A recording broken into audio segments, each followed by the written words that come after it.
সাদিব, সাদিব আপনাকে যুক্ত করা আছে। সাদিব, আপনি বলেন। শুভ সন্ধ্যা আসিফ ভাই, আমার কথা শোনা যাচ্ছে? হ্যাঁ, শুভ সন্ধ্যা। আপনার কথা শোনা যাচ্ছে, বলেন। আশা করি ভালো আছেন। আমি সরাসরি আমার প্রশ্ন চলে যাব। বর্তমান সময়ে বাংলাদেশে সামাজিক যোগাযোগ মাধ্যমে একটি আলোচিত সমালোচিত একটি টপিক হচ্ছে যে ইসলামিক খিলাফত। এখন অধিকাংশ মানুষেরই ইসলামিক খিলাফত সম্পর্কে কোনো আইডিয়া নাই। এখন কোনো বিষয় যেহেতু আর্গিউ করার জন্য অবশ্যই জানা লাগে, আমি না জেনে হয়তো হাবিজাবি তর্ক করতে যাই না। তো আমি একটু জানার চেষ্টা করছিলাম যে আসলে এই সো কল্ড ইসলামিক খেলাফতটা কি। এখন আমি আমার সার্চে খুব ভালো কোনো বই বা কোনো কিছু খুঁজে পাই নাই। সো ওই রিলেটেড কোনো যদি রিসোর্স বা কোনো কিছু থাকে তাহলে একটু দিয়ে সাহায্য করবেন।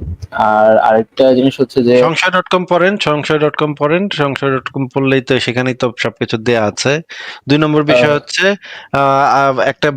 একটা বই আছে আল হিদায়া, সেই বইটা ডাউনলোড করে পড়েন, পুরোটা পড়েন। সেখানে আপনি ইসলামী খেলাফত বা শরীয়তের যে বিধিবিধানগুলো সেগুলো আপনি পেয়ে যাবেন। আরেকটা বই আছে ফতোয়ায়ে আলমগীরি, সেই বইটা ডাউনলোড করেন, ডাউনলোড করে পড়েন। ওইখানে সব মানে মোটামুটি সবকিছুই ইসলামী খিলাফত মানে হচ্ছে শাসন ব্যবস্থাটা কিরকম চলবে সমস্ত কিছু মোটামুটি বলা আছে। আচ্ছা, থ্যাংক ইউ আসিফ ভাই। আরেকটা জিনিস যে বর্তমান বিশ্বে কোট আনকোট ইসলামিক কান্ট্রি বলতে বা ইসলামিক শাসন ব্যবস্থা যেখানে আছে এরকম দুইটা উদাহরণ একটা বলা যায় যে কি সৌদি আরব, আরেকটা আফগানিস্তান বলতে পারেন। এখন ইরান, বাংলাদেশের, ইরানও হ্যাঁ আছে। ইরানও আছে। এই কিছু উদাহরণ আছে আর কি। এখন বাংলাদেশে বর্তমানে এই যে ইসলাম বিশেষিত বা ইসলামিস্ট পার্টি আছে, ওইগুলোর মধ্যে সবচেয়ে প্রিভ্যালেন্ট জামাত ইসলাম। এখন জামাত ইসলামী আমি একসময় ভাবতাম যে তারা হয়তো মানে কি বলবো কট্টর ইসলামপন্থী, মানে এই ধরনের কিছু একটা। এখনো হয়তো এরকম আছে, আমার জানা হয়তো ভুল থাকতে পারে, কিন্তু তারা একটু বেশি আজকাল প্রোগ্রেসিভ বা লিবারেল সাথে চেষ্টা করছে। এখন আমার প্রশ্ন যে আপনার কি মনে হয় যে যদি সাপোজ বাংলাদেশে নির্বাচনের মাধ্যমে কোনো ইসলামিক পার্টি বা সাপোজ জামাত ইসলামী আসে, তাহলে বাংলাদেশের ল বা বাংলাদেশের রাষ্ট্র পরিচালনাটা কিরকম হতে পারে? তারা চেষ্টা করবে যে ইসলামী শরীয়ত কায়েম করতে তারা চেষ্টা করবে, এবং ইসলামী শরীয়ত কায়েম করলে ওই যে যেই বিধিবিধানগুলোর কথা আমরা বলি সবসময়, সেই বিধিবিধানগুলোই মানে চালু হবে। এই এখন আপনি যদি আমাকে বলেন যে খেলাফতের বিধানগুলা কি, এটা তো ভাই বিরাট আলোচনা। এগুলা নিয়ে আমরা হ্যাঁ, সেটা মাসের পর মাস জিজ্ঞেস করছি। আলোচনা করেছি, মাসের পর মাস, বছরের পর বছর আমরা আলোচনা করেছি, কিন্তু আপনি মানে অনেক কিছুই আছে সেখানে। সেই জিনিসগুলা আপনি আমাদের পুরোনো লাইভে আমরা বিভিন্ন বিষয় নিয়ে আলোচনা করেছি। এগুলো একটা একটা করে আপনি করতে পারেন। সেই জিনিসগুলা তা আস্তে আস্তে ধীরে ধীরে তারা হয়তো চেষ্টা করবে যে একটু ধীরে ধীরে সেই জিনিসগুলাকে অ্যাপ্লাই করতে, কিন্তু অ্যাপ্লাই তো এক সময় না এক সময় করবেই। কিন্তু একটা মেজর কোয়েশ্চেন যেটা আমার ছিল যে কারেন্টলি সৌদি আরব আর আফগানিস্তানের মধ্যে বা ইরানের মধ্যে বলেন, তাদের তো সবারই ইসলামী শাসন ব্যবস্থা আছে, কিন্তু তাদের তো অনেক ক্ষেত্রেই খুবই ফান্ডামেন্টাল কিছু ডিফারেন্স দেখা যায়। সেই জিনিসটা কিভাবে এক্সপ্লেন করবেন? সেটা কিভাবে এক্সপ্লেন করব মানে কি? যদি ইসলামের বিধিবিধান তারা কোনো একটা বিষয় মানে, তাহলে তো ইসলামের বিধিবিধান মানলো তারা। আর যদি তারা একটু চেঞ্জ করে নেয়, তাহলে তো সেই জিনিসটা চেঞ্জ করছে তারা। ইসলামের বিধিবিধান তো একই আছে, ওটা তো আর চেঞ্জ হয়নি, এটা তো আর চেঞ্জ হবেও না। যেমন ধরেন চোর চোর ধরলে হাত কেটে দাও, এটা তো মনে মনে করেন বাংলাদেশেও তো মুসলিম আইন আছে, তাই না? বাংলাদেশে মুসলিম আইন আছে না? জি। আর মুসলিম আইনে তো মানে বাংলাদেশে তো আর এই হাত কাটাকাটির আইন নাই। এখন বাংলাদেশ কি করছে, একটু চেঞ্জ করে নিচ্ছে। কেউ যদি একটু চেঞ্জ করে নেয়, তাহলে তো তাতে তো ইসলামের আইনটার তো কোনো পরিবর্তন হয় না, ওই দেশটা একটা কিছু চেঞ্জ করে নিছে, এরকম হইতে পারে। জি, আচ্ছা, বুঝতে থ্যাংক ইউ পেরেছেন ভেরি কথা? মাচ।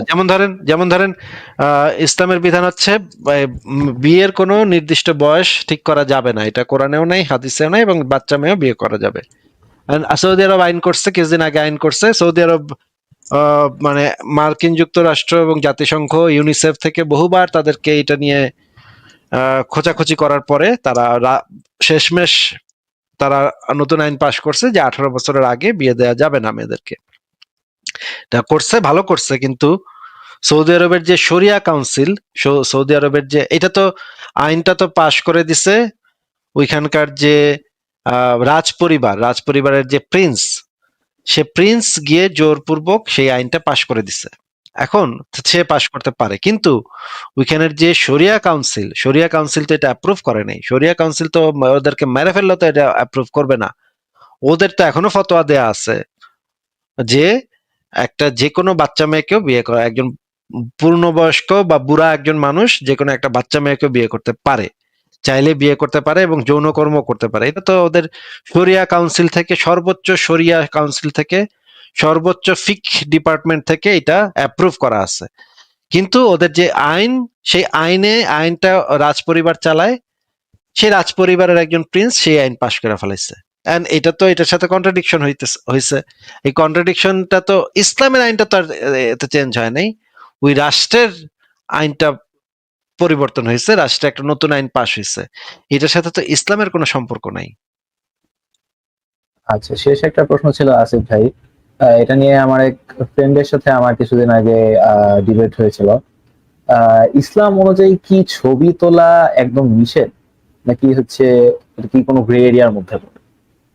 ইসলাম অনুসারে ছবি তোলা, যে কোনো ধরনের ছবি তোলা, ভিডিও করা, এগুলো সম্পূর্ণ নিষেধ, এগুলো একদম হারাম। কোনো যেই মানে আপনি ছবি আঁকতে পারেন হচ্ছে কি এমন জিনিসের যে জিনিসের প্রাণ নাই। এবং একই সাথে হাদিসে যেটা বলা আছে যে গাছপালার ছবি আঁকতে, মানে হাদিসটাও খুবই ইন্টারেস্টিং, হাদিসটাও মানে খুবই মজার। আমি হাদিসটা একটু দেখাই, তাহলে হাদিসটা দেখলে খুবই মানে এমন একটা কথা এখানে বলা আছে, সেটা পড়লে বোঝা যায় যে মোহাম্মদ বা তার অনুসারীদের জ্ঞান বুদ্ধির লেভেল কি ছিল।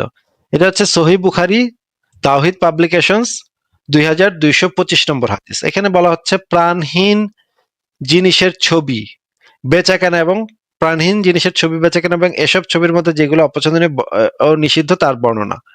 এখানে বলা হচ্ছে যে আমি ইবনু আব্বাসের নিকট উপস্থিত ছিলাম, এ সময় এক ব্যক্তি এসে বলল, হে আবু আব্বাস, এমন এক ব্যক্তি আছে, আমার জীবিকা হলো হস্তশিল্পে, আমি এসব ছবি তৈরি করি, মানে ছবি টবি বানায় আর কি। ইবনু আব্বাস তাকে বললেন, এই বিষয়ে আল্লাহ রাসূল কে আমি যা বলতে শুনেছি তা তোমাকে শোনাবো।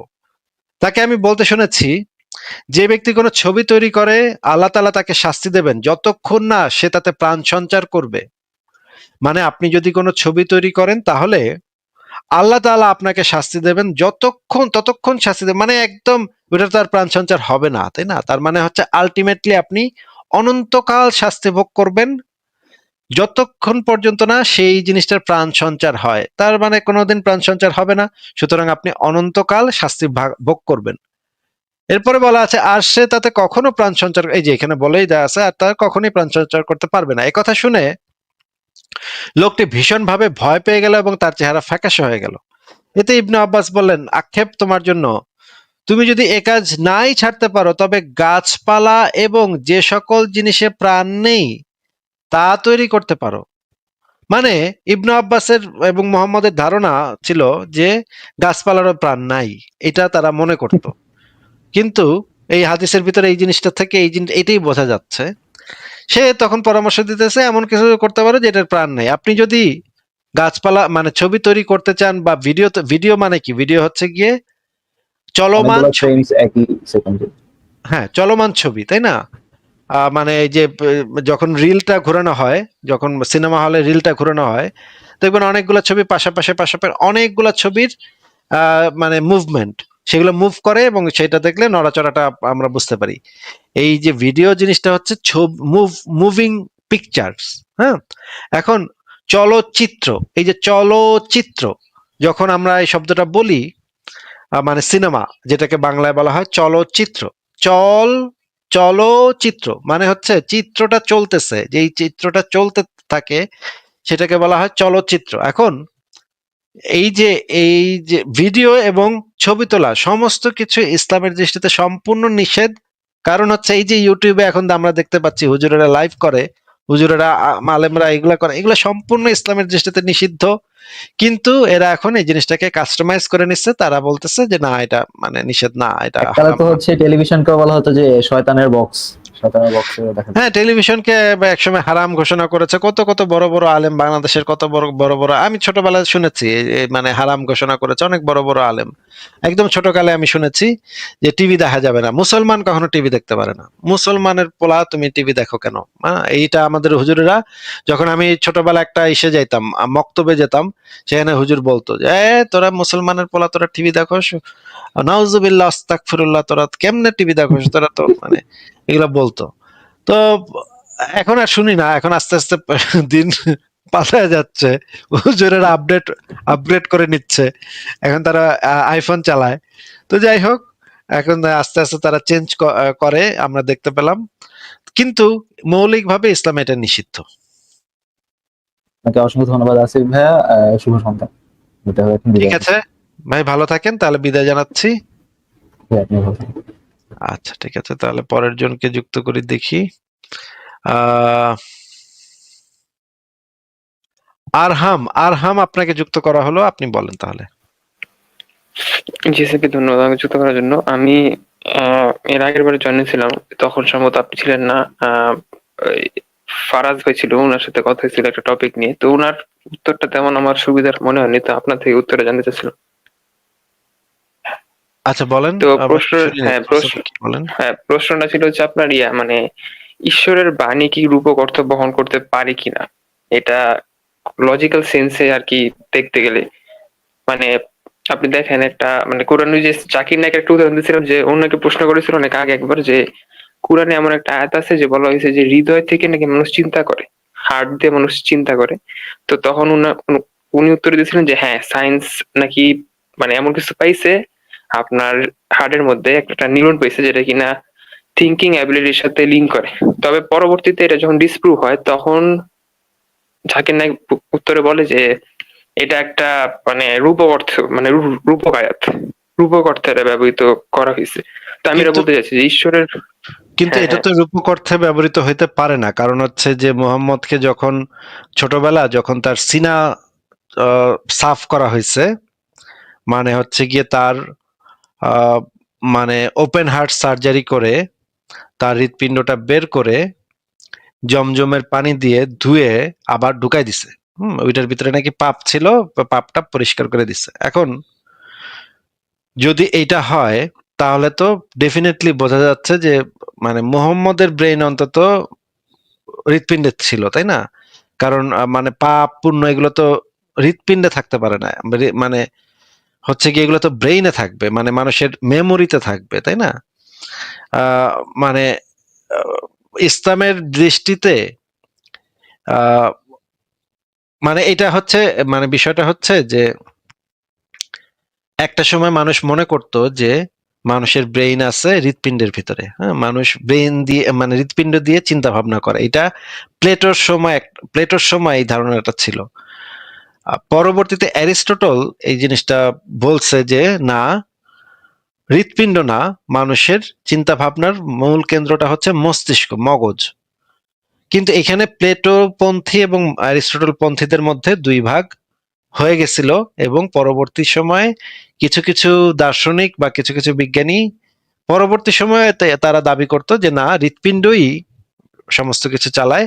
আবার কিছু কিছু ছিল অ্যারিস্টটল পন্থী, তারা মনে করতো যে মস্তিষ্ক থেকেই সমস্ত কিছু পরিচালিত হয়। এখন দেখা যেত যে একটা মানুষ যখন একটা, মনে করেন একটা সুন্দর জিনিস দেখছে বা একটা সুন্দর একটা মেয়ের প্রতি তার ভালোবাসা হয়েছে, তখন দেখা যেত তার বুক ধুক ধুক করে, হ্যাঁ, তার মানে খুব মন খারাপ হয়েছে, তার বুকে একটু কষ্ট লাগে, তার কিছু হয়েছে, দেখা যেত যে ওই যে মানুষের যে আবেগ অনুভূতি গুলা, সেই আবেগ অনুভূতি গুলা দেখা যেত যে হৃৎপিণ্ডের সাথে তারা একটা কানেকশন ফিল করতো, যেহেতু তারা দেখতো যে বুকের ধকধকানিটা বেড়ে যাচ্ছে বা কমে যাচ্ছে। এই কারণে তারা মনে করতো যে প্লেটোর সময় মানুষ মনে করতো, প্লেটোর এই ধারণা ছিল যে হৃৎপিণ্ডটার ভিতরে সমস্ত কিছু আছে, সেখান থেকে সমস্ত কিছু নিয়ন্ত্রণ হয়। তখন যে জিনিসটা মানুষ মনে করতো যে এই যে নেলে এইরকম হৃৎপিণ্ডটা এরকম ধুকধুক করে কেন, একটা মানে আমার ভালোবাসার মানুষের হাত ধরলে আমার হৃৎপিণ্ড ধকধক ধকধক শুরু করে দেয় নিশ্চয়ই। এবং যে গানগুলা লেখা হয়েছে পরবর্তীতে, যে সাহিত্য এই জিনিসটা ঢুকে গেছে, যে যেমন ধরো তোমাকে আমার হৃদয় দিয়ে দিলাম, তোমার জন্য আমার হৃদয়, হৃদয় দিয়ে দিলে মানে লাভটা কি? মানে মনে করেন প্রেমিকারে হৃদয় দিয়ে দিল, এটার মানেটা কি? এটার তো বৈজ্ঞানিক ভাবে এই কথাটার তো কোনো আসলে কোনো ভ্যালু নাই। হৃৎপিণ্ড দিয়ে ওই মেয়ে কি করবে? মেয়ে কি ভাইজা খাবে? কিছুই তো করতে পারবে না। হৃৎপিণ্ড বলতে তোমাকে আমার মন দিলাম, তোমাকে আমার হৃদয় দিলাম, হৃদয় দিলাম, মন দিলাম, এই কথাগুলা দ্বারা সাহিত্যের ভিতরে এই জিনিসটাই বোঝায় যে তোমাকে আমার মানে আমার সমস্ত প্রেম দিলাম, তাই না? এখন এই যে ধারণাটা একটা সময় ছিল, সেই ধারণাটা সাহিত্যের ভিতরেও খুব গভীরভাবে ঢুকে গেছে এবং এখন পর্যন্ত সিনেমায়, গানে, হিন্দি সিনেমার ভিতরে সব জায়গায় দেখা যায় যে তোমাকে আমার মন দিয়ে দিলাম, মানে হৃদয় দিয়ে দিলাম, তারপর একটা হৃৎপিণ্ডের একটা সাইন দিয়ে তোমার মানে ইয়াটা করে, হ্যাঁ, হৃৎপিণ্ডের একটা লোগো বানায়, মানে ইমোটিকন বানায় বা আইকন বানায়। এটা মানে এটাই বোঝায় যে সে তাকে তার মন দিচ্ছে। এখন মনটা তো আর হৃৎপিণ্ডে থাকে না, মনটা তো থাকে ব্রেইনে। এমনকি এখনকার সময় তো মানে হার্ট ট্রান্সপ্ল্যান্টও পর্যন্ত হয়। তাহলে তুই কি মনে করেন আপনার হার্টটা যদি আমার শরীরে লাগাই, আমারটা যদি আপনার শরীরে লাগাই, তাহলে কি আমাদের ভালোবাসার মানুষ কি চেঞ্জ হয়ে যাবে? আমি কি আপনার বউরে দেখে আমার ভাল লাগবে আর আমার বউরে দেখে আপনার ভাল লাগবে, এরকম কি হবে? না, হবে না তো। আমাদের সমস্ত কিছু আসলে ব্রেইন আমাদের সমস্ত কিছু নিয়ন্ত্রণ করতেছে। কিন্তু এই যে প্লেটোর সময়কাল, যে প্লেটোর যে ধারণাটা হৃৎপিণ্ড সমস্ত কিছু নিয়ন্ত্রণ করে, এই ধারণাটা একটা খুবই ব্যাপকভাবে প্রচলিত ধারণা, সাহিত্যের ভিতরে এটা ঢুকে গেছে। কি এখন ইসলামের ভিতরে এই জিনিসটা চলে আসছে, এই কারণে মোহাম্মদও এই জিনিসটা ভাবতো যে মানে হৃৎপিণ্ডের ভিতরে নিশ্চয়ই সমস্ত কিছু। এই কারণেই ইসলামের যে গল্পগুলা, সেই গল্পগুলার ভিতরে দেখা যায় যে জিব্রাইল এসে বুক ফাইরা সিনা সাফ করে। আরে বেটা, সিনা সাফ করে লাভ কি? তোর তো ব্রেন সাফ করতে হইব। তুই তো মানুষের চেতনা, মানুষের কনসিয়াসনেস তো থাকে ব্রেইনের ভিতরে। তো সাফ করতে হইব তো তোর ব্রেইন। তুই মাথা কাইটা মাথার ব্রেইনটা নিয়ে জমজমের পানি দিয়ে ধুয়া আবার ঢুকাই দিতি, তাইলে বুঝতাম যে হ্যাঁ একটা কিছু মানে চেঞ্জ হইছে, পরিষ্কার হইছে। কিন্তু হৃৎপিণ্ড সাফ করে তো কোনো লাভ নাই, ওখানে তো কোনো মেমোরি নাই, এখানে মন নাই, ওখানে কোনো চেতনা নাই, ওইটা তো সম্ভব না। তো এইটা ইসলামের ভিতরে ঢুকছে এবং এখন যদি জাকির নায়েকরা বলে যে এটা রূপক অর্থে ব্যবহৃত হয়েছে, তাহলে তো ওই হাদিসে চেঞ্জ করতে হবে যে যে এই হাদিসে বলা আছে জিব্রাইল এসে তার সিনা সাফ করছে। যদি সে বলে যে এখানে আল্লাহ রূপক অর্থে বলছে, তাহলে জিব্রাইল বেড়ায় সিনা সাফ করলো কেন, ব্রেইন সাফ করলো না কেন? আরহাম ভাই বলেন তো তাহলে। জি জি, এটা তো বুঝেই যায় আর কি যে মানে রূপক অর্থে বললে এটা আর কি মানে পুরাণ কাহিনীগুলো যেটি কোরআনে অ্যাড করা হয়েছে আর কি ঈশ্বরের বাণী নামে, ওগুলির ধামাচাপা দেওয়ার জন্য আর কি। এবং এই আয়াতেই, যে আয়াতের কথা আপনি বলতেছেন, এই আয়াতের আশেপাশের আয়াতগুলো, আশেপাশের কথাগুলো পড়লে বুঝবেন যে ওইখানে বলা আছে যে তুমি কান দিয়ে শোনো, জি চোখ জি দিয়ে জি, দেখো, এগুলো এগুলো বলা আছে, তাই না? এটা এটা আমি একবার বলছিলাম, হ্যাঁ এটা আমি ইয়াকে বলছিলাম, ওই যে আপনার ফারাজ ভাইকে বলছিলাম যে আয়াতে কিন্তু লেখা আছে যে চোখ দিয়ে, আর চোখগুলো কিন্তু ভিজিবল। যেমন আপনি দেখেন চোখ যখন আমরা হাত দিয়ে কাভার করবো তখন কিন্তু দেখা যাবে না, অন্ধকার। মুখ অফ করলে হচ্ছে কথা বলা যাবে না, বা আপনার যে কোনো এটা হচ্ছে মানে বাইরের বডি পার্টস গুলো, কিন্তু ভিতরে বডি পার্ট সম্পর্কে মোহাম্মদের কোনো আইডিয়া ছিল না যে মানুষ চিন্তা করে কি দিয়ে, আর হচ্ছে মানে হৃদয় দিয়ে নাকি চিন্তা করে। তো এটা কিন্তু অনেক বেশি সাসপিশিয়াস, হ্যাঁ এটা অনেক বেশি সন্দেহজনক। হ্যাঁ, ঠিকই ঠিকই বলেছেন। এগুলো তো বোঝাই যায় যে জাকির নায়েকের মতো লোকেদের কথাবার্তা শুনলে তো বোঝাই যায় যে তারা বাটপারি, একদম সেফ বাটপারিটা করতেছে এখানে। মানে কোনোভাবে তারা মিলাই দিবে। হ্যাঁ, যেই লেখা থাকুক, মনে করেন এখানে যদি লেখা থাকতো যে তোমরা পায়ুপথ দিয়ে চিন্তা করো, তাইলে হচ্ছে বলতে এটা রূপক অর্থে ব্যবহৃত হয়েছে, এটা দ্বারা এটা বোঝানো হয়েছে, সেটা দ্বারা সেটা বোঝানো হয়েছে। মানে আলটিমেটলি যেটাই লেখা থাকতো সেটা তো কোনো না কোনো ভাবে ঘুরায় ফিরে তারা তো মিলাইতই, তাই না? এটা তো বোঝাই যায় নাকি? জি জি জি, বোঝাই যায়। ঠিক আছে। সেটাই। আরহাম ভাই, আর কি কোনো কিছু বলবেন আপনি? আরেকটা ছোট প্রশ্ন, আমি জাস্ট আপনার থেকে ছোট উত্তর হিসাবে, এটা হচ্ছে আই উইটনেস অর্থাৎ প্রত্যক্ষদর্শী কি কোনো প্রমাণ হিসেবে থাকতে পারে কিনা, মানে প্রমাণ শব্দটা কি আই উইটনেস এর সাথে যায় কিনা, সেটা আর কি। না, আই উইটনেস হচ্ছে আলাদা। আই উইটনেস কে বলা হয় সাক্ষ্য। এই সাক্ষ্য এবং প্রমাণ আলাদা জিনিস। আচ্ছা আচ্ছা, ঠিক ঠিক আছে আসিফ ভাই, ধন্যবাদ আপনাকে যুক্ত করার জন্য। তবে কিছু শুভরাত্রি। কিছু মানে জায়গাতে, কিছু কিছু আদালতে সাক্ষ্যটা গ্রহণ করা হয়। প্রমাণ যদি না থাকে তখন সাক্ষ্যটা গ্রহণ করা হয়। তবে মানে অবশ্যই প্রমাণটা প্রমাণটা হচ্ছে গিয়ে সবচেয়ে ইম্পর্টেন্ট। প্রমাণ যদি থাকে তাহলে আর সাক্ষ্যর দরকার হয় না, মানে সাক্ষ্যটা সেখানে দুর্বল, মানে সাক্ষ্যটা সেখানে এত ইম্পর্টেন্ট হয় না। মনে করেন আপনার কাছে আপনি মানে একটা মেয়ে রেপড হয়েছে, তখন মেডিকেল রিপোর্ট আসছে, হ্যাঁ, এটা মেডিকেল রিপোর্ট হচ্ছে প্রমাণ, যে সেই মেয়েটার ওই জায়গাতে মানে ইসের আলামত পাওয়া গেছে, রেপ হওয়ার আলামত পাওয়া গেছে, এবং সেখানে দেখা গেছে যে একটা ছেলের মানে ধরেন একটা চুল পাওয়া গেছে, হ্যাঁ, এইটা হচ্ছে প্রমাণ, এবং সেই চুলটা ডিএনএ টেস্ট করে দেখা হবে যে উমুক যে ধর্ষকের নামে মামলা সেই ধর্ষকের চুলের সাথে মেলে কিনা, ডিএনএ টেস্ট করে এই জিনিসটা কনফার্ম করা হবে। এটা হচ্ছে, এটাকে বলে প্রমাণ, এটা হচ্ছে একদম ভ্যালিড প্রমাণ। আর কেউ দেখছে কি দেখে নাই, যদি দেখা যায় যে এই মেডিকেল টেস্টটা প্রমাণ প্রমাণ হিসেবে যখন উপস্থাপিত হবে, তখন সাক্ষ্যটার আর খুব একটা দরকার পড়বে না। যদি সাক্ষ্য থাকে তাহলে থাকলো, না থাকলেও কিছু যায় আসে না, তেমন কিছু যায় আসে না। প্রমাণটা সবচেয়ে ইম্পর্টেন্ট। প্রমাণ যদি কোনো কিছু না থাকে তখন সেটার জন্য সাক্ষ্যের দরকার হয়। কে কে প্রত্যক্ষদর্শী আছে সেই সাক্ষ্যগুলা তখন ইম্পর্টেন্ট হয়ে ওঠে, যদি প্রমাণটা না থাকে তখন। হ্যাঁ, বলেন। জি জি জি, বুঝতে পারলাম। মানে সাক্ষ্য এক টাইপের প্রমাণ হিসেবে কাজ করার, যদি তখন প্রমাণের অভাব থাকে। যদি প্রমাণের অভাব না, প্রথমে হচ্ছে প্রমাণ থাকতে হবে, তারপর হচ্ছে সেটার পক্ষে আর্গুমেন্ট থাকতে হবে বা যুক্তি থাকতে হবে। যদি সেটাও না থাকে তখন সাক্ষ্য যাবে। জি জি, বুঝতে পেরেছি। তাহলে ঠিক আছে আসিফ ভাই, ধন্যবাদ যুক্ত করার জন্য। ঠিক আছে ভাই, তাহলে বিদায় জানাচ্ছি, ভালো থাকেন। আসিফ ভাই, আমি একটা জিনিস জানতে চাচ্ছি, সেটা হচ্ছে যে কোরআনে আছে যে আসমান 7টা স্তর আছে, মানে আকাশের 7টা স্তর আছে। সায়েন্স বলছে না উপরে যা আছে সবই মহাশূন্য। আকাশ, আসলে আকাশ কি, এটা কিছুই নাই, সায়েন্স যেটা বলে। এখন আহ আমি তো একজন মুমিন, আমি বিশ্বাস করি যে ঠিক আছে, আকাশের 7টা স্তর হয়তো বা আছে। এখন আপনি কি, আপনার দৃষ্টিকোণ থেকে কি একটু আমাকে কিছু বলবেন এই সম্পর্কে ভাইয়া? মানে আমার একটু ক্লিয়ার হতে চাচ্ছি। মানে ইসলামে, আচ্ছা আপনাকে একটু মিউট করে রেখে কথা বলতে হচ্ছে, আপনার পেছন থেকে অনেক শব্দ হচ্ছে, আপনি একটু পারলে একটু সাইডে গিয়ে, অন্য একটা সাইডে গিয়ে কথা বলেন যেখানে এত নয়েজ নাই, আপনার পিছন থেকে অনেক মানুষের শব্দ শোনা যাচ্ছে।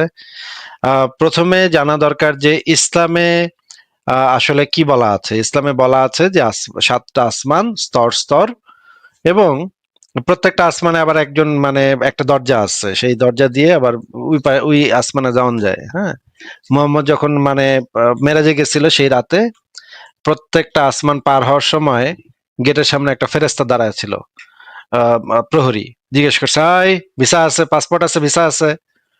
ডাকছে, তোমার ডাকছে, তখন বলছে জিব্রাইল বলছে, হ হ ভিসা আছে, আল্লাহ ভিসা দিছে নবীরে। হ্যাঁ, এই যে ভিসা, এই যে দেখো ভিসা, এই যে দেখো। তারপরে তখন বলছে আচ্ছা ঠিক আছে যাও, ছাড়লাম। তো এইভাবে প্রত্যেকটা স্তর মানে পার হয়ে হয়ে, 7 স্তরে পার হয়ে হয়ে সে মোহাম্মদ নাকি 7 আসমানের উপরে গেছিল। এখন এই 7 আসমানগুলো আবার কি দিয়ে তৈরি সেগুলা সম্পর্কেও তাফসির গ্রন্থে পরিষ্কারভাবে বলা আছে। আমরা একটু দেখি যে আসমানগুলো আসলে কি দিয়ে তৈরি, সেই জিনিসটা আমরা একটু দেখে নেই। প্রথমে আমরা ইসলামের যে মানে বিষয়টা সেটা সেটা একটু জেনে নেওয়া দরকার। আসমান সমূহ কিসের তৈরি? এখানে দেখেন, আহ প্রথমে দেখা গেল এই যে রাসূলুল্লাহ সাল্লাল্লাহু আলাইহি সাল্লাম মিরাজের যে হাদিস, সেই হাদিস নাম্বার সহিহ মুসলিম হাদিস একাডেমি 300 নম্বর হাদিস। এখানে বলা হচ্ছে আমি আসমান পর্যন্ত পৌঁছে দ্বার খুলতে বললাম, মানে একটা দরজা আছে, আবার ওইটার আবার একটা দরজা কিন্তু আছে। হ্যাঁ, আসমান থেকেও আসমান থেকে আরেক আসমানে যাইতে হইলে আবার দরজা দিয়ে যাইতে হয়। হ্যাঁ, একটা গেট আছে। তো এই যে গেটে, মানে এই যে দেখেন আবার এই যে দ্বার খুলে দেওয়া হলো, তৃতীয় আসমানের দ্বার প্রান্তে পৌঁছে দরজা খুলতে বললেন। তখন আবার জিজ্ঞেস করলো আছে ভিসা আছে, তখন এইভাবে ভিসা টিসা দেখায় তারপর ভিতরে ঢুকলো আমার নবী। হ্যাঁ, এইটা হইতেছে অনেক বড় হাদিস। এখন আমরা দেখি তাফসিরে জালালাইনে আবার এই জিনিসটা পরিষ্কার ভাবে বলা আছে, 7ম খণ্ড পৃষ্ঠা নাম্বার 15, তাফসিরে জালালাইন। এখানে যে জিনিসটা বলা আছে, 2টি আসমানের মাঝে শূন্যস্থান বর্তমান থাকা সম্পর্কে নবী এবং মিরাজ গমনের ঘটনাটি প্রমাণস্বরূপ পেশ করার যোগ্য, অর্থাৎ তিনি একটি আসমান হতে অপর আসমানের দিকে পরিভ্রমণ করেছেন। অপরাপর হাদিস সমূহ থেকে দ্বারা এও জানা যায় যে দুটি আসমানের মধ্যে শূন্যস্থানটুকু 500 বছরের রাস্তা।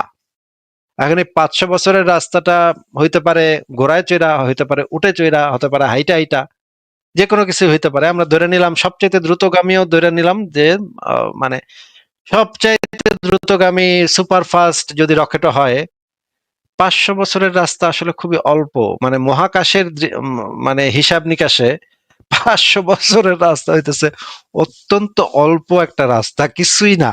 মহাবিশ্বের কনটেক্সটে 500 বছরের রাস্তা আসলে কোনো রাস্তাই না, কোনো একটা কিছু, কোনো একটা মানে কিছুই না এটা। হ্যাঁ, এত অতি অতি অতি অতি মানে 500 বছরের রাস্তা তো চোখ খুঁজেও পাওয়া যাবে না মহাবিশ্বের কনটেক্সটে যদি আমরা হিসাব করি। আমাদের কনটেক্সটে 500 বছরের রাস্তা অনেক বেশি পৃথিবীর কনটেক্সটে, কিন্তু মহাবিশ্বের কনটেক্সটে 500 বছরের রাস্তা আসলে কিছুই না।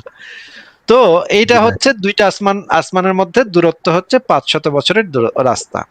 যদি এটা যদি ঘোড়ায় করে যায় তাহলে তো আরো কম। আমরা সব মানে সবচেয়ে মানে বেশিটা ধরে নিছি। যদি রকেটে করেও যায় 500 বছরের রাস্তা, মহাবিশ্বের কনটেক্সটে অত্যন্ত অল্প একটা রাস্তা। আচ্ছা, এরপরে কি লেখা আছে দেখি। দুটো আসমানের মধ্যকার প্রভেদ নেই, বরং সকল আসমানই সংলগ্ন অবস্থায় রয়েছে। আচ্ছা, এরপরে নিচে কি লেখা আছে আমরা একটু পড়ি। কি বস্তু দ্বারা 7 আসমান তৈরি হয়েছে? আল্লামা বাগাবি কাবে আহবার এর কথার উক্তির বরাতে বলেছেন যে পৃথিবীর নিকটবর্তী আসমানের মেঘমালার ঢেউয়ের জমাট আস্তরণে নির্মিত। দ্বিতীয় আসমান হলো সাদা জমরদ পাথরের। তৃতীয় আসমান হলো লৌহ নির্মিত। চতুর্থ আসমান পিতলের নির্মিত। পঞ্চম আসমান রৌপ্য নির্মিত। ষষ্ঠ আসমান স্বর্ণ। আচ্ছা ভাই, পিছন থেকে অনেক সাউন্ড হচ্ছে, আপনাকে আবার একটু মিউট করে রাখি। হ্যাঁ, আপনার এটার কারণে দর্শকদের একটু সমস্যা হবে। ষষ্ঠ আসমান স্বর্ণ নির্মিত, আর সপ্তম আসমান লাল বর্ণের ইয়াকুত পাথরের নির্মিত। এটা হচ্ছে নুরুল কোরআন গ্রন্থে লেখা আছে। এটা খুবই গুরুত্বপূর্ণ ইসলামের গ্রন্থ। তো এই হচ্ছে গিয়ে 7টা আসমানের ঘটনা এখানে বলা হয়েছে। দূরত্ব বলে দেওয়া আছে এক আসমান থেকে, মানে পৃথিবী থেকে আমি যদি রওনা দিই 500 বছর গেলে প্রথম আসমান পাবো, তারপর আবার 500 বছর গেলে আরেকটা দ্বিতীয় আসমান পাবো, আবার 500 বছর গেলে তৃতীয় আসমান পাবো, এইভাবে 500 বছরের দূরত্ব। তো মানে এটা তো খুবই উদ্ভট এবং খুবই হাস্যকর মানে কথা, পৌরাণিক রূপ কথা। প্রাচীনকালে মানুষ এগুলা ভাবতো। আপনি যদি গ্রিক মিথোলজি পড়েন, হিন্দুদের মিথোলজি পড়েন, তারপর হচ্ছে পার্সিয়ানদের মিথোলজি পড়েন, চীনের মিথোলজি পড়েন, এই একই টাইপের কথাবার্তা দেখবেন সব জায়গায় এই টাইপের। এই 200-300 বছরের দূরত্ব, এখানে গিয়া আরেকটা আসমান, এখানে গিয়া দেবদেবীরা এখানে থাকে, এই সমস্ত গালগপ্প এই পুরোনো গ্রন্থগুলাতে, কোরআন এবং হাদিস এবং অন্যান্য ধর্মগ্রন্থগুলাতে এগুলা ভুরি ভুরি পাওয়া যায়, আমরা দেখছি। কিন্তু এইগুলা তো কোনোটাই মানে আমরা যখন মানে যৌক্তিকভাবে আমরা যখন টেলিস্কোপ দিয়ে দেখি, হাবল টেলিস্কোপ দিয়ে এখন যতদূর পর্যন্ত দেখা যায়, এবং মহাবিশ্বের যে মহাবিশ্ব সম্পর্কে আমাদের যে জ্ঞান, এগুলোর কোনো কিছুর সাথে এই ইসলামের এই ধারণার কোনো রকমের কোনো মিল নাই। এবং বরঞ্চ এটা বোঝা যায় যে ইসলামের এই সমস্ত গালগপ্প যারা লিখছে তারা অশিক্ষিত মূর্খ ছিল। এমনকি গ্রিক ফিলোসফাররা বা গ্রিক জ্যোতির্বিজ্ঞানীদের মতো জ্ঞানও তাদের হয় নাই। গ্রিক জ্যোতির্বিজ্ঞানীরা মোহাম্মদের জন্মের 500-800 বছর আগে যা বইলা গেছে, এইটুক পর্যন্ত মোহাম্মদের জ্ঞান ছিল না, মোহাম্মদ এইটুক পর্যন্ত জানতো না। তো এইখান থেকে আমরা এই সিদ্ধান্তে আসতে পারি। মামুন আহমেদ ভাই, আপনার এখন কি মনে হয় সেটা বলেন। আচ্ছা ভাইয়া, আমি তো সায়েন্স থেকে যতটুকু বুঝতে পারি, সায়েন্স যেটা প্রমাণ দিচ্ছে সেটা হচ্ছে আমাদের পৃথিবী থেকে সবচেয়ে নিকটবর্তী যে গ্রহ আছে সেটার দূরত্ব কয়েক কোটি আলোকবর্ষ দূরে। আলোকবর্ষ, আমি বলছি না যে 500 বছরের রাস্তা বা 400 বছরের কোটি আলোকবর্ষ দূরে না, কয়েক কোটি আলোকবর্ষ দূরে না। কি বলেন এটা? কয়েক আলোকবর্ষ দূরে না না, পৃথিবী থেকে নিকটবর্তী গ্রহ হচ্ছে গিয়ে মঙ্গল গ্রহ। হ্যাঁ, মঙ্গল গ্রহ এত দূরে না, কয়েক আলোকবর্ষ দূরে না, কয়েক কোটি আলোকবর্ষও দূরে না। আলোকবর্ষ মানে হচ্ছে আলো এক বছরে যে পরিমাণ রাস্তা। একটু কথা শুনে নেন। আলোকবর্ষ মানে হচ্ছে আলো 1 বছরে যেই দূরত্বটা অতিক্রম করে, আলো জি। 1 বছরে যেই দূরত্বটা অতিক্রম করে সেইটাকে আলোকবর্ষ বলা হয়। সূর্য থেকে পৃথিবীতে আলো আসতে লাগে 8 মিনিটের মতো। হ্যাঁ, এবং জি। সূর্য পৃথিবী থেকে অনেক দূরে। তার থেকে অনেক কাছে পৃথিবীর গ্রহ আছে। ঠিক আছে? জি। মঙ্গল গ্রহ আছে, অন্যান্য গ্রহ আছে, অন্যান্য গ্রহ আছে এবং একটা উপগ্রহ আছে পৃথিবীর, সেটা হচ্ছে চাঁদ। সেগুলো অনেক কাছে, সেগুলো আলোকবর্ষ দূরে না, এত দূরে না ভাই। আলোকবর্ষ অনেক বেশি, মানে বড়, আলোকবর্ষের পরিমাপটা অনেক বড়। ঠিক আছে? এবার আচ্ছা, যাই বলেন। হোক ভাই। হ্যাঁ, যাই হোক। এখন আমি বলছি যে এমন গ্রহ তো আছে যে তারা কয়েক কোটি আলোকবর্ষ দূরে, তার থেকেও তো আকাশ আরো দূরে, তাই না? এখানে কয়েক কোটি ওনারা বলছে যে আলোকবর্ষ দূরে যেটা আছে সেটা হচ্ছে গিয়ে গ্যালাক্সি। হ্যাঁ, গ্যালাক্সি, মানে গ্যালাক্সি। আমাদের আমাদের যে সৌরজগতের বাইরে অন্যান্য যে নক্ষত্র, অন্য যে নক্ষত্র আছে, সেই নক্ষত্রগুলো, হ্যাঁ অনেক নক্ষত্র আছে যে কয়েক কোটি আলোকবর্ষ দূরে, কয়েক আলোকবর্ষ দূরে, কয়েক হাজার আলোকবর্ষ দূরে, মিলিয়ন আলোকবর্ষ দূরে, এরকম আছে। হ্যাঁ, গ্যালাক্সি আছে অনেকগুলা। সেটাও তো আপনার এই একই মানে আকাশের নিচে, তাই না? হ্যাঁ, আকাশ বলতে মানে এই একই মহাশূন্যের ভিতরেই একই মহাশূন্যের সেগুলো ভিতরে, তো একই আকাশের নিচে। কথাটা বললে কথাটা আসলে কোনো বৈজ্ঞানিক মানায় কথা না। হয় না। হ্যাঁ, জি, জি, জি। মানে সেন্স যাই হোক, মেক করে একই না আসলে। মহাশূন্যের ভিতরেই, তাই না? হ্যাঁ, হ্যাঁ। তা এখন ওনারা এটা কিভাবে আবিষ্কার করলো যে এরকম 7টা স্তর আছে বা গেট আছে? মানে এটা আমি আসলে ভাইয়া মিলাতে পারি না, বুঝছেন? আমি ভাবি না, মাঝে ওনারা মাঝে। ওনারা তো কোনো আবিষ্কার করে নাই। ওনারা একটা, মানে ওগুলা যে প্রাচীন কালের যে রূপকথাগুলো ছিল সেগুলোর একটু ঘষা মাজা করে ছেড়ে দিছে। ওনারা তো এটা আবিষ্কার করে না। আবিষ্কার করতে হলে তো এটা সপক্ষে প্রমাণ দিতে হয়, তাই না? কোনো কিছু যখন ঘষা আবিষ্কার, মাথায় হয়, তবে তবে আল্লাহ কেন নাজিল করলো এগুলো? আপনি মানে যখন শব্দটা বলবেন অমুকে আবিষ্কার করলো, তখন তো জি, আবিষ্কার মানেই হচ্ছে এই জিনিসটার ব্যাখ্যা এবং এই জিনিসটার প্রমাণ দিতে হয়। প্রমাণ, হ্যাঁ। যেমন, তাই না? জি, যেমন ধরেন, জি, সঠিক। নিউটন নিউটন আবি- নিউটন আবিষ্কার করছে অভিকর্ষ, মধ্যাকর্ষ শক্তি, এগুলো আবিষ্কার করছে। কিন্তু তার জি, আগেও তো এগুলা ছিল তো আগেই, তাই না? এগুলো তো আগে ছিল থেকে আগে। ছিল। কিন্তু সে আবিষ্কার করছে মানে হচ্ছে এটার ব্যাখ্যাটা দিছে এবং এটার প্রমাণটাও দিছে আমাদের সামনে, বৈজ্ঞানিক প্রমাণটাও দিছে। এইটাকে আমরা বলি আবিষ্কার, বিজ্ঞানের ভাষায় এটাকে আমরা বলি আবিষ্কার। কিন্তু জিনিসটা তো আগে ছিল, তাই না? জিনিসটা তো এমন না যে আগে আমরা আপেল মাটিতে পড়তো না, আগে যে আকাশে উড়ে যেত, তা তো না। নিউটন আবিষ্কারের আগে তো আপেল নিশ্চয়ই আকাশে উড়ে যেত না, মাটিতেই পড়তো, আগেও পড়তো, এখনো পড়ে। কিন্তু নিউটন শুধুমাত্র এই জিনিসটাকে এক্সপ্লেইন করছে, এটা কেন, এটাকে আমরা বলি এই এই জিনিসগুলো সে আবিষ্কার করছে। মামুন আহমেদ ভাই, আপনার কি আর কিছু বলার আছে? আমার মনে হয় আমরা এই বিষয়ে মানে মোটামুটি বলে ফেলছি। আপনার যদি আর কিছু বলার থাকে আনমিউট করে বলেন। হ্যাঁ ভাইয়া, আসলে আমার বাচ্চাটা খুব ডিস্টার্ব করছে তো। তো যাই হোক, আমি শর্টকাটে বলে শেষ করব। হ্যাঁ, সেটা হচ্ছে যে আহ,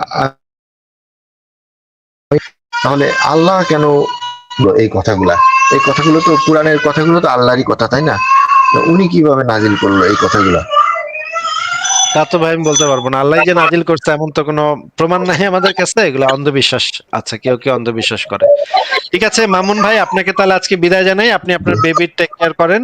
দেখেন আপনার বাচ্চাটা মনে হচ্ছে মানে ওকে, যে কাঁদতেছে, আপনি একটু দেখেন ওনাকে, ওকে, যে সে কি জন্য কাঁদতেছে। হ্যাঁ, ঠিক আছে ভাইয়া, ভালো থাকেন। ঠিক আছে, ভালো থাকবেন আবার ভাই, কথা হবে শুভকামনা। ভবিষ্যতে। ঠিক আছে, ঠিক আছে, তাহলে আপনাকে বিদায় জানাচ্ছি।